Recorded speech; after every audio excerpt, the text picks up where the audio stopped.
Hello students, Tripura রাজ্যের দশম শ্রেণীর সমস্ত ছাত্রছাত্রীদেরকে আমি জানাই শুভ নববর্ষের প্রীতি ও শুভেচ্ছা। আমি শ্রী শুভাশিস পালোধি, বাংলা বিষয় শিক্ষক। আমি তোমাদেরকে তোমাদের যে সিলেবাসভুক্ত যে কবিতা অন্নপূর্ণা ও ঈশ্বরী পাটনি, এই কবিতাটির উপরে আজকে এখানে একটা ক্লাস নেব। তাই তোমরা ধৈর্য সহকারে কবিতাটি শুনবে। কবিতাটি যখনই পড়াবো তখনই কিন্তু কবিতাটিকে আমি বিশদভাবে বর্ণনা করার চেষ্টা করব।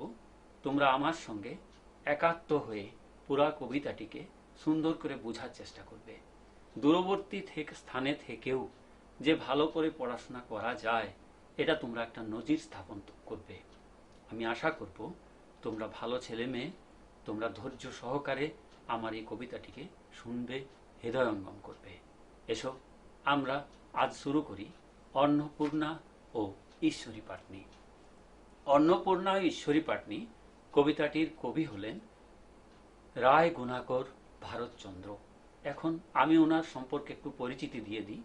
রায় গুণাকর ভারতচন্দ্র ছিলেন মহারাজা কৃষ্ণচন্দ্রের একজন বিশিষ্ট সভাসদ এবং উনি লেখালেখি করতেন এবং সেই সময়ে তিনি যেভাবে সাহিত্যিক আলোচনা করতেন এবং টিকা টিপ্পনী লিখতেন, তিনি রাজা সম্পর্কে যে ধরনের আলোচনা করতেন তাতে রাজা আনন্দিত হয়ে খুশি হয়ে, উনার অ্যাকচুয়াল নাম কিন্তু কৃষ্ণচন্দ্র রায়, কিন্তু তিনি সভাতে নিজের আসনকে অলঙ্কিত করেছিলেন এবং প্রতিষ্ঠা করে নিয়েছিলেন নিজেকে, যার জন্যে রাজা খুশি হয়ে তাকে উপাধি দেন রায় গুণাকর।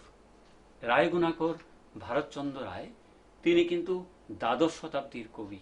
দ্বাদশ শতাব্দীর কবি হলেও তিনি কিন্তু বেশ আধুনিক মাপের এবং আধুনিক মনের কবি ছিলেন। তার কবিতার কাব্যগ্রন্থের মধ্য দিয়ে তার বেশ পরিষ্কার ছাপ পাওয়া যায়। আমাদের যে এই পাঠ্য কবিতাটি অন্নপূর্ণা ও ঈশ্বরী পাটনি, এই কবিতাটি ওনার যে বিশিষ্ট কাব্যগ্রন্থ অন্নদামঙ্গলের একটি অংশ। অন্নদামঙ্গল যে কাব্যগ্রন্থটি অনেকগুলি ভাগে বিভক্ত, এই ভাগেরই একটি বিশিষ্ট ভাগ অন্নপূর্ণার ভবানন্দ ভবনে যাত্রা। সেই অন্নদার ভবানন্দ ভবনে যাত্রার আরেকটা পাঠ অংশ অন্নপূর্ণা ও ঈশ্বরী পাটনি। এই অন্নপূর্ণা ও ঈশ্বরী পাটনি কবিতাটি কবি বেশ দ্ব্যর্থভঞ্জক ভাষায় লিখেছিলেন।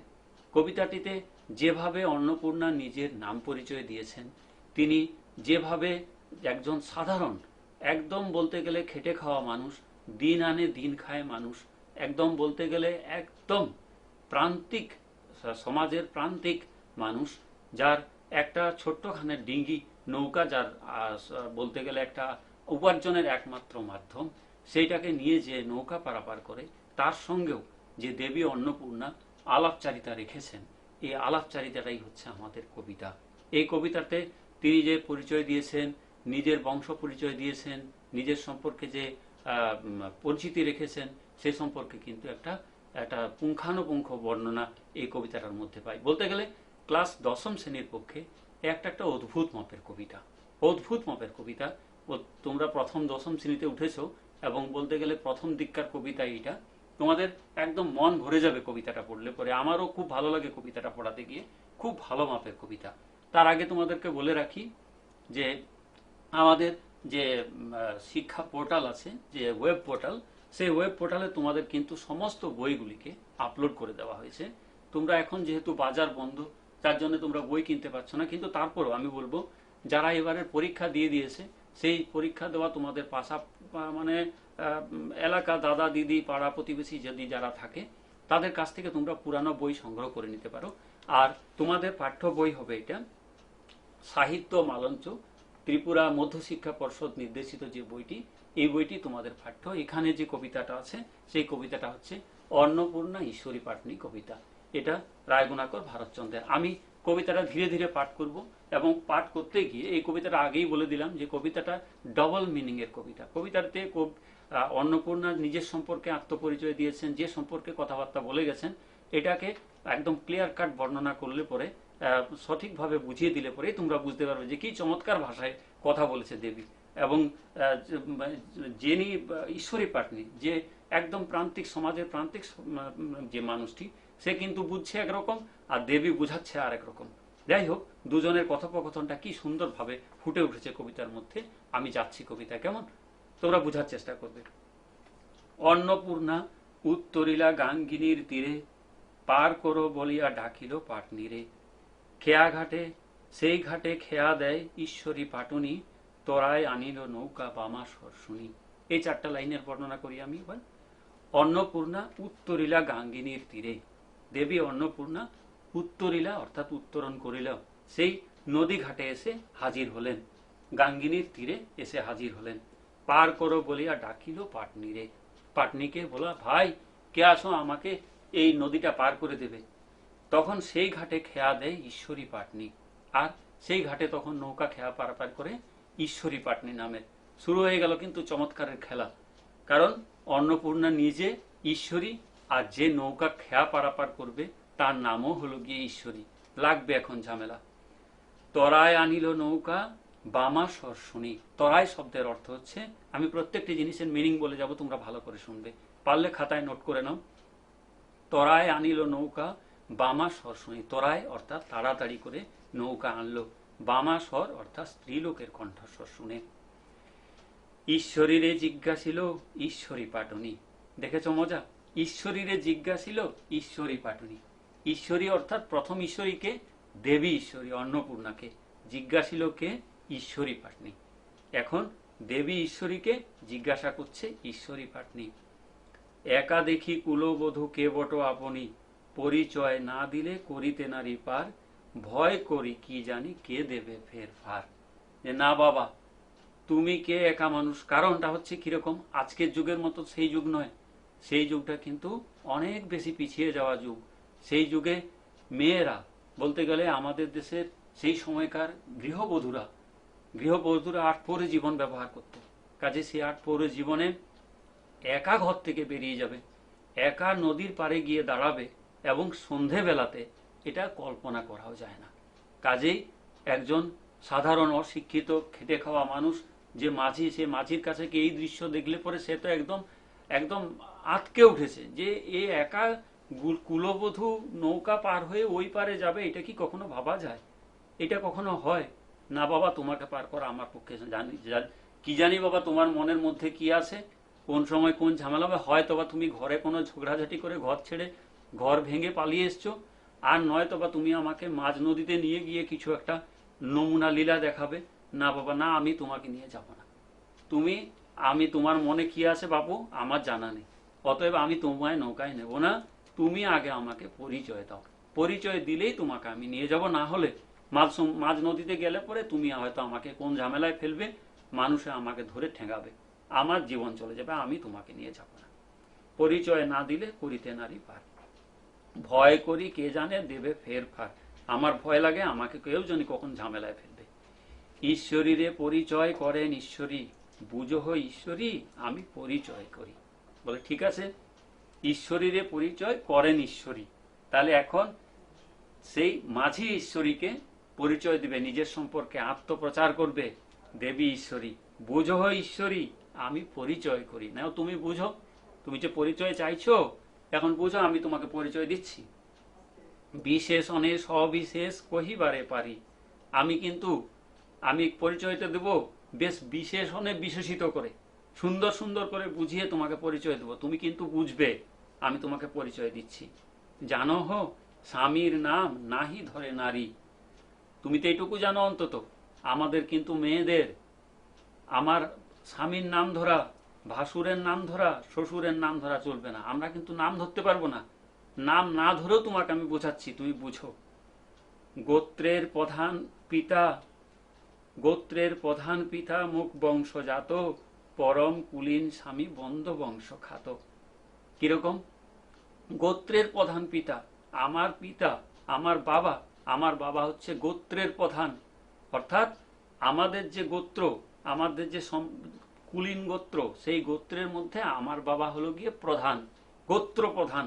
অর্থাৎ কুলীন বংশের মধ্যে আমার বাবা প্রধান। আমাদের আমাদের বংশটা কি? মুখুজ্জে বংশ। সেই মুখুজ্জে বংশের মধ্যে আমার বাবা হচ্ছে প্রধান। আর আরেকটা মিনিং এখানে রয়ে গেছে, এটা হচ্ছে দেবীর নিজের সম্পর্কে। এটা তো আর বলা যাবে না প্রথমে।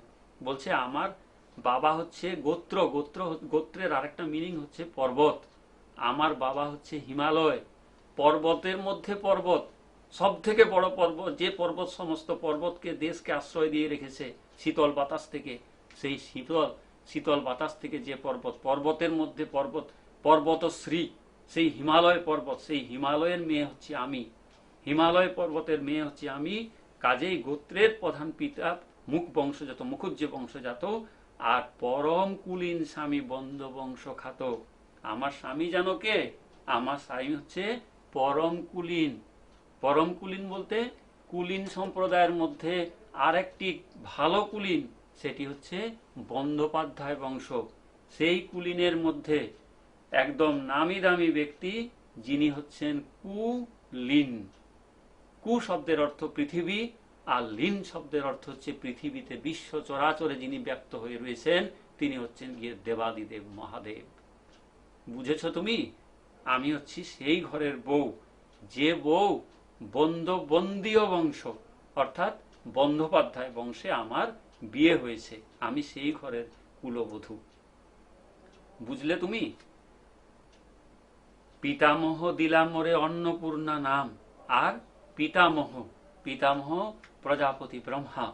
আর আরেকটা মিনিং হচ্ছে আমার বাবার বাবা ঠাকুরদা। এই ঠাকুরদা আমার নাম দিল কি? অন্নপূর্ণা। সাধারণ মেয়েদের নাম হয় না এরকম? অন্নপূর্ণা নাম। আর আরেকটা মিনিং এ বলছে উনি ঠাকুরদের মিনিং এ বলছেন, যে দেবীর নিয়মে বলছেন, যে পিতামহ অর্থাৎ প্রজাপতি ব্রহ্মা আমার নাম দিলেন অন্নপূর্ণা। অন্নপূর্ণা কেন অন্নপূর্ণা? আমি অন্নে পরিপূর্ণা। সারা পৃথিবীকে আমি অন্ন দিয়ে প্রতিপালিত করি। আমি দেবী শ্রী লক্ষ্মী। আর অনেকের পতি তেই পতি মোর বাম। আর আমার স্বামীর অনেকের পতি, অনেকগুলি স্ত্রী আছে আমার স্বামীর। আমার স্বামীর অন্নপূর্ণা, আমি এক স্ত্রী, আমার কালী এক স্ত্রী, গঙ্গা এক স্ত্রী।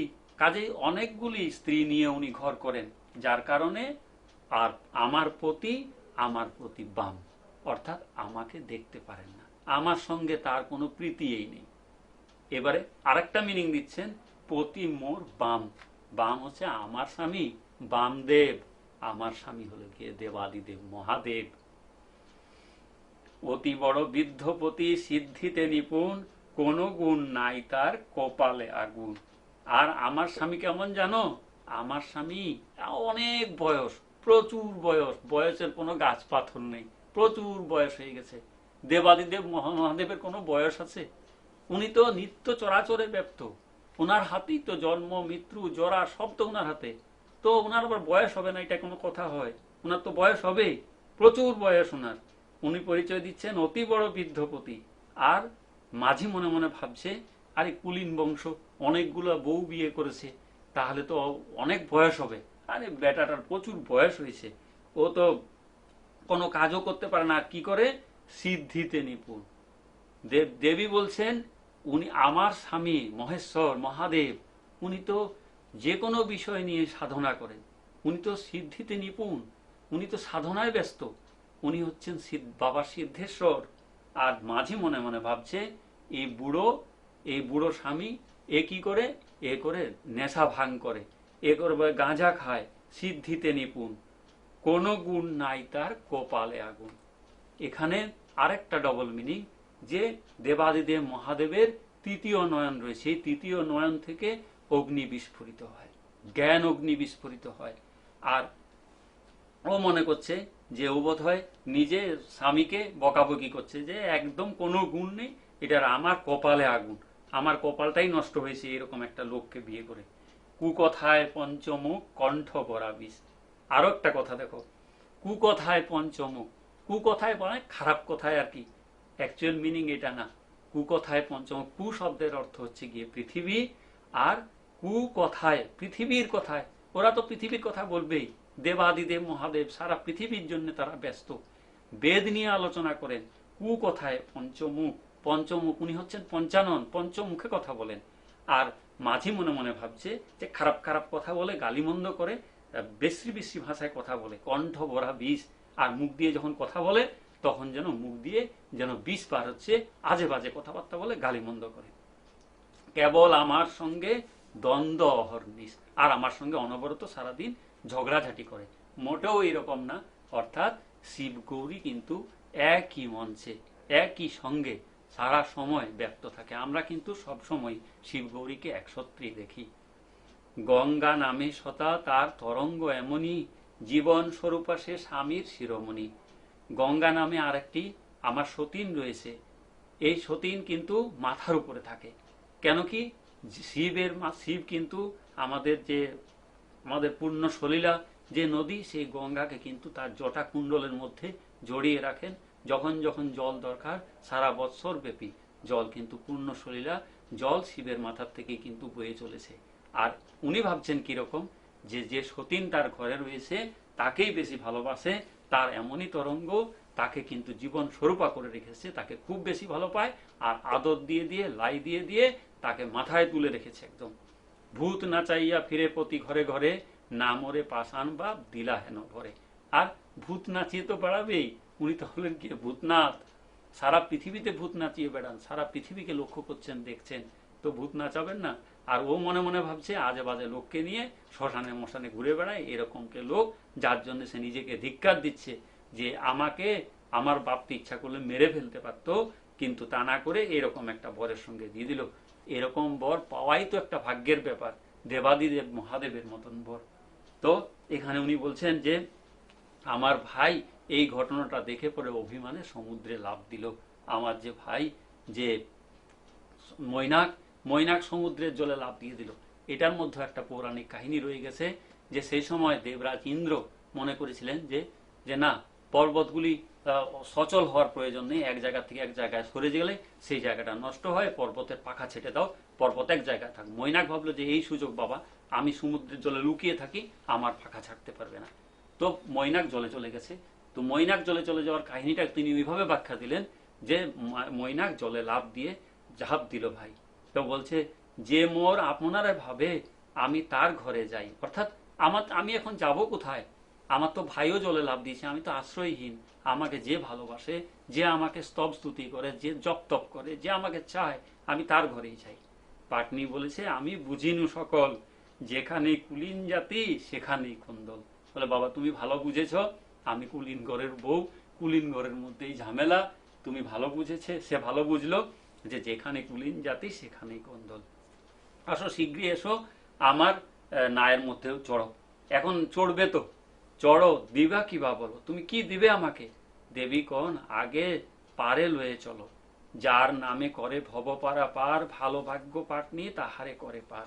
বলে হে রে বোকা, তুই যে আমাকে নিয়ে যাচ্ছিস, তুই কাকে নিয়ে যাচ্ছিস জানিস? যার নামে তোরা সকালবেলায় যাত্রা শুরু করিস, হে মা দুর্গা, হে মা কালী, আমাকে ঠিক মতন করে পার করে দাও, আমি যাতে সারা জীবন ভালো থাকি। যার নামে ভব পারাপার হয়, তুই তাকে নিয়ে যাচ্ছিস, তোর কত ভালো ভাগ্য পাটনি, তারে করো পার। বসিয়া নায়ের বাড়ি নামাইয়া পদ, কি বা শোভা নদীতে ফুটিল গগনদ। নদীর নৌকার মধ্যে বসে আর দেবী নৌকার একটা সাইডে পা ঝুলিয়ে বসেছে, পাগুলি আলতা রাঙানো, যেন পাগুলি জলের মধ্যে প্রতিবিম্ব হয়ে ফুটে উঠেছে, যেন লাল পদ্ম ফুটে রয়েছে। পাটনি বলেছে মাগো বৈশ ভালো হয়ে, পায়ে ধরি না জানি কুম্ভীরে লয়ে যাবে। দে মা ভালো হয়ে উঠে বসো, জলের মধ্যে কুমির রয়েছে, যে কোনো সময় কুমিরে টান দিয়ে নিয়ে যাবে। ভবানী বলে তোর নায়ে ভরা জল, আলতা পরা ভাব, পদ কোথা ধুইব বল। পাটনি বলিছে মা শুনো নিবেদন, সিউতি উপরে রাখো ওর আঙ্গাচরণ। ভবানী বলে যে তো আমি যে পাগুলা রাখবো, আমার পাগুলি তো আলতা দিয়ে রাখা, ধোয়া, সুন্দর করে পাগুলি সাজানো, তোর নায়ের মধ্যে জল জমে রয়েছে, আমি পাগুলি কোথায় রাখবো বল? বলে মা আমার এখানে একটা দেখো সেউতি রয়েছে, সেই সেউতির মধ্যে তুমি পাগুলি তুলে রাখো। পাটনির বাক্যে মাতা হাসে অন্তরে, রাখিলা দুখানি পদ সেউতির উপরে। মা হাসতে হাসতে পাগুলি রাখছে, আমি তো রাখছি সেউতির উপরে পা, বাবা আমি তো দেব, সে তো জানে মনে মনে আমি তো দেবী অন্নপূর্ণা, পা যে রাখবো, পা রাখলেই তো এখনই এটা তো অন্যরকম চেঞ্জ হয়ে যাবে। আর হলোও তাই, পাগুলি যেমনি রেখেছে তেমনি তো প্রবলেম হয়ে যাবে। পা দেখবে এখানে কি হয়েছে, সেউতির উপরে রাখা ওরাঙ্গা চরণ, মা হাসিয়া অন্তরে রাখিলেও দূরচরণ সেউতির উপরে। বিধি বিষ্ণু যে পদ ধোয়ায়, হিরে ধরি ভূতনাথ ভূতলে লুঠায়। বিধি অর্থাৎ বিধাতা, বিষ্ণু, ইন্দ্র, চন্দ্র, যেগুলি যে পাগুলি ধ্যান করে মনে মনে, আর হৃদে ধরে ভূতনাথ ভূতলে লুঠায়। মা কালীর নাম শুনেছো তোমরা, মা কালী উপরে দাঁড়িয়ে থাকে আর ভূতনাথ পায়ের নিচে লুটিয়ে থাকে, পায়ের নিচে। সেই পদ রাখিলা দেবী সেউতির উপরে, তার ইচ্ছা নাহি ইথে কি তপ সঞ্চরে। দেবীর যখন ইচ্ছা হবে সে যেখানে পা রাখার সেখানেই রাখবে। তাহলে এখানে একটা জিনিস আমরা বুঝলাম যে দেবীকে পাওয়ার জন্য, দেবীকে ঘরে পাওয়ার জন্য আমাদের জপ তপের প্রয়োজন নেই। সেউতিতে পদ দেবী রাখিতে রাখিতে, সেউতি হইল সোনা দেখিতে দেখিতে। সোনার সেউতি দেখি পাটনির ভয়, এ তো মেয়ে, মেয়ে নয় দেবতা নিশ্চয়।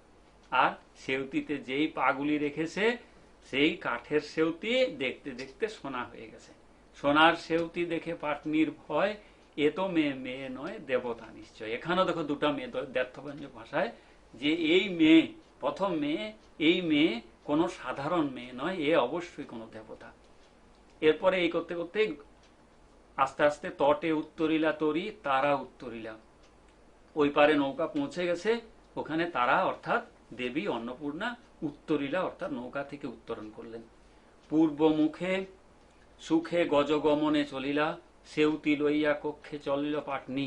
আর ওই সেউতিটাকে, যেটা সোনায় পরিণত হয়ে গেছে, এটাকে কাঁখের মধ্যে নিয়ে পাটনি পিছনে পিছনে চলছে। সব হয়ে পাটনি কহে চক্ষে বহে জল, দিয়াছ যে দেখা পরিচয়, যে পরিচয় বুঝিনি ছল। হেরো দেখো সেউতিতে থুইয়াছিলে পদ, কাঠের সেউতি মোর হইলা অষ্টপদ। পিছন ফিরে দেবী বলে, আরে তুমি পিছনে পিছনে আসছো কেন ভাই?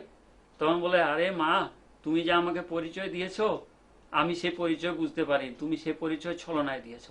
এখন দেখো, হেরো, হেরো মানে দেখো, দেখো মানে দেখো, দেখো দেখো দেখো, এই সেউতি হয়েছিলে, পা থুয়েছিলে, পা রেখেছিলে, সেই কাঠের পদ, সেই কাঠের সেউতি হয়ে গেছে অষ্টাপদ, এটা সোনা হয়ে গেছে। দেখো মা দেখো, ইহাতেই বুঝিনি তুমি দেবতা নিশ্চয়। তুমি মা দেবতা, তুমি আমাকে দেখা দিয়েছো কিন্তু সঠিক পরিচয় দাওনি মা। জপ তপ নাহি জানি ধ্যান জ্ঞান আর, তবে যে দিয়াছ দেখা সে দয়া তোমার। আমি তো কিছুই জানি না মা, আমি নিরক্ষর, আমি তো জপ তপ কিছু জানি না, তুমি যে দয়া করে দেখা দিয়েছো সেটাই তোমার মহাদয়া। এখন তুমি পরিচয়টা দাও মা দয়া করে। ছাড়িতে নারী দেবী কহিলা হাসিয়া, বলে আমি তো সব বলেছি রে, আমি সব ঠিক ঠিক কথা বলেছি। আমি দেবী অন্নপূর্ণা প্রকাশ কাশিতে, আমি দেবী অন্নপূর্ণা নে দেখ। তখন একদম চার হাত অমনি করে তুলেছে, দেখ আমাকে দেখ, আমি কাশীবাসী অন্নপূর্ণা রে, তুই আমাকে চিনতে পারিসনি। আমি ঠিক বলেছি, আমি যে পরিচয় এগুলো দিয়েছি সবেই আমি অন্নপূর্ণার পরিচয় দিয়েছি। এতদিন ছিনু হরিহরের নিবাসে, আমার এক শিষ্য হরিহর, তার বাড়িতে ছিলাম, তার বাড়িতে খুব আরামে থাকতাম, কিন্তু এখন শুরু হয়ে গেছে ঝগড়া ঝাঁটি অশান্তি বা খারাপ কথা, তা আমি তার ঘর ছেড়ে দিয়েছি। এখন চলে যাচ্ছি ভবানন্দ মজুমদারের বাড়িতে। ও আমাকে বেশি জপ তপ করে, খুব নিয়ম নিষ্ঠার সঙ্গে আমাকে চায়, ওই বাড়িতে চলে যাচ্ছি। আর এক বাড়িতে সবসময় সব জায়গায় থাকি না আমরা। বর মাগো মনোনীত, যাহা চাহ দেবো, তুমি যে বর চাইবে চাও। তুই গরিব মানুষ, আমার পিছনে পিছনে এসছো, বলো কি বর চাইবে বলো, আমি তোমাকে সব দেবো বলো। প্রণমিয়া পাটনি কহিছে জোড় হাতে, আমার সন্তান যেন থাকে দুধে ভাতে। যে মা আমার তো বিশেষ কিছু প্রয়োজন নেই মা, আমি আমার কি চাই, আমি এরকম করে জোড়হাত করে, মা আমার কিছু চাই না মা, আমার শুধুমাত্র সন্তান, আমার ঘর সংসার যাতে ভালোভাবে চলে। অর্থাৎ একটা জিনিস, কবি রায়গুণাকর ভারতচন্দ্র এই জন্যই কবি রায়গুণাকর, যে সেই সময়ের আর্থ সামাজিক পরিকাঠামো, মানুষের চাওয়া পাওয়া আমাদের আজকের যুগের মতন জটিল ছিল না। মানুষ কিন্তু যে পেয়েছি দেবী দুর্গাকে, এই সময় সবকিছু চেয়ে নি, আমার বাড়ি দাও মা, গাড়ি দাও মা, অলংকার দাও মা, এই দাও মা, সম্পদ দাও মা, না চায়নি। সে শুধুমাত্র একটা জিনিস চেয়েছে, যে মা আমরা যাতে সুখে, যাতে দুবেলা দুটা খেয়ে ভালোভাবে চলতে পারি। আর চেয়েছে কি, আমি যেন দুবেলা দুটা খেতে পারি আর যেন দুধে ভাতে থাকতে পারি। সেই যুগে ছিল ধন, একটা ছিল, সেটা ছিল গোধন। গোধন, আমাকে আমার গোয়াল ভরা যাতে গরু থাকে, আর যাতে চাষযোগ্য কিছু জমি হয়, চাষবাস করব, কিছু ফসল তৈরি হবে, আর এই দুধ ভাত খেয়ে পরে আমার যাতে ছেলে পুলে সংসার থাকতে পারে। অ্যাকচুয়ালি সেই যুগটা হচ্ছে গিয়ে ধর্মপ্রাণ মানুষের যুগ, সাধারণ মানুষের যুগ। সাধারণ মানুষের মধ্যে সেই সময় কিন্তু অবিশ্বাস ছিল না। এই কবিতাটার মধ্যে দেখলে না, ও কিন্তু ছলনার কোনো আশ্রয় নেয়নি।